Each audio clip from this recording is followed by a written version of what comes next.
আমরা সেই লাস্ট জেলা প্রশাসক গোল্ড কাপ দেখেছি 2004 সালে, যখন আমাদের মাননীয় যে সাবেক চেয়ারপারসন আমাদের দেশনেত্রী বেগম খালেদা জিয়া তিনি মাননীয় প্রধানমন্ত্রীর দায়িত্ব পালন করেছেন। সেই সময়ে জেলা প্রশাসক গোল্ড কাপ প্রত্যেকটি জেলায় জেলা হয়েছে। আজকে প্রায় দীর্ঘদিন পরে আমাদের বর্তমান সরকার মাননীয় প্রধানমন্ত্রীর নেতৃত্বে আমরা খেলাধুলাকে সর্বোচ্চ গুরুত্ব দিয়ে ইতিমধ্যে খেলাধুলাকে পেশা হিসেবে প্রতিষ্ঠার লক্ষ্য নিয়ে পেশাগত স্বীকৃতি বাবদ আমরা কিন্তু ক্রিয়া ভাতা প্রদান, ক্রিয়া কার্ড প্রদান কার্যক্রম শুরু করেছি।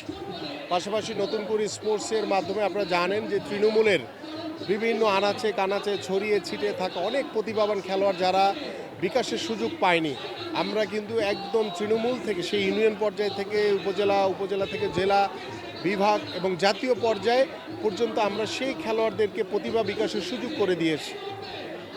এবং সর্বোপরি আমাদের খেলাধুলার জন্য অন্যতম মাধ্যম হচ্ছে মাঠ। সেই মাঠের অভাবে দীর্ঘদিন ধরে আপনারা দেখেছেন যে খেলাধুলা মাঠে ছিল না। আমরা বর্তমান সরকার দায়িত্ব নেওয়ার পরে যেখানেই খালি জায়গা রয়েছে সেখানে মাননীয় প্রধানমন্ত্রীর নির্দেশ সেটিকে খেলার উপযোগী মাঠ তৈরি করে যাতে আমরা আমাদের ভবিষ্যৎ প্রজন্মের জন্য খেলার উপযোগী মাঠ বা খেলার ব্যবস্থা করে দিতে পারি। পাশাপাশি ইতিমধ্যে আমাদের মাননীয় প্রধানমন্ত্রীর নির্দেশে আমরা টাঙ্গাইল সহ আমাদের 64টি জেলায় যেখানে যেখানে স্টেডিয়ামগুলো জরাজীর্ণ অবস্থায় রয়েছে সেগুলোকে সংরক্ষণ করা, সংস্কার করার জন্য ইতিমধ্যে আমরা নির্দেশনা দিয়েছি। আমাদের ইতিমধ্যে আমরা প্রকল্প হাতে নিয়েছি।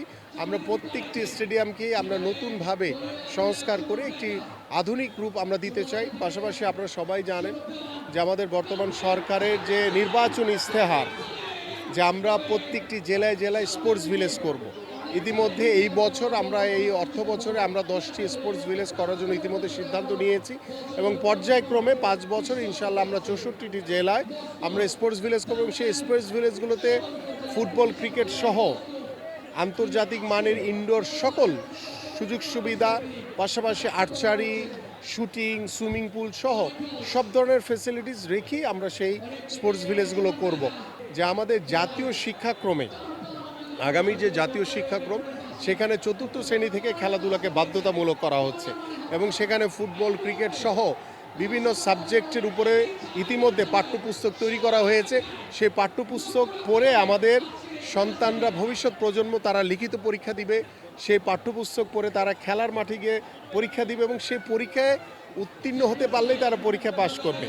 যদি তারা মাঠের পরীক্ষা উত্তীর্ণ না হয় তাহলে কিন্তু তারা পরীক্ষা ফেল করবে। তার মানে কি যে প্রত্যেকটি বাবা মা যেভাবে তার সন্তানকে সকালবেলা স্কুলে পাঠান ঠিক সেইভাবে খেলার মাঠেও তাকে পাঠাইতে হবে, কারণ খেলার মাঠে যদি সে না আসে তাহলে সে পরীক্ষা ফেল করবে। আমরা এমন একটি পরিবেশ তৈরি করতে চাই যে এই খেলাধুলার মাধ্যমে আমরা হয়তো বা রাতারাতি রেজাল্ট পাবো না, এটার জন্য আপনাদেরকে মিনিমাম 2 বছর 3 বছর অপেক্ষা করতে হবে এবং আশা করি যে আগামী 5 বছর পরে বাংলাদেশের আমাদের যে মাননীয় প্রধানমন্ত্রী একটি লক্ষ্য রয়েছে যে আমরা অলিম্পিকের মতো সর্বোচ্চ জায়গায় পদক পেতে চাই।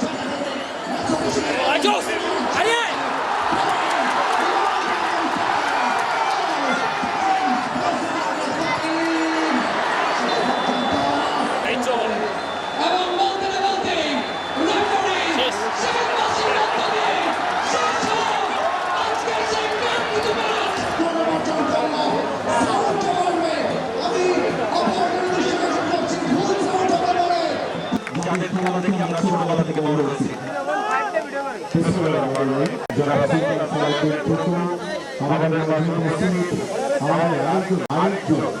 যে মানুষকে দীর্ঘদিন ওই স্বৈরাচার ঘোষণার উপরে সত্যি অভিভূত যে টাঙ্গাইল জেলা যে একটি ক্রীড়া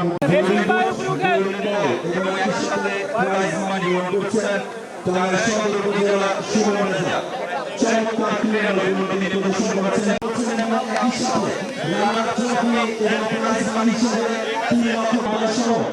সকলে আজকের আয়োজনের অতিথিবৃন্দের হাত থেকে চ্যাম্পিয়ন ট্রফি এবং প্রাইজ মানি চেক গ্রহণ করছেন।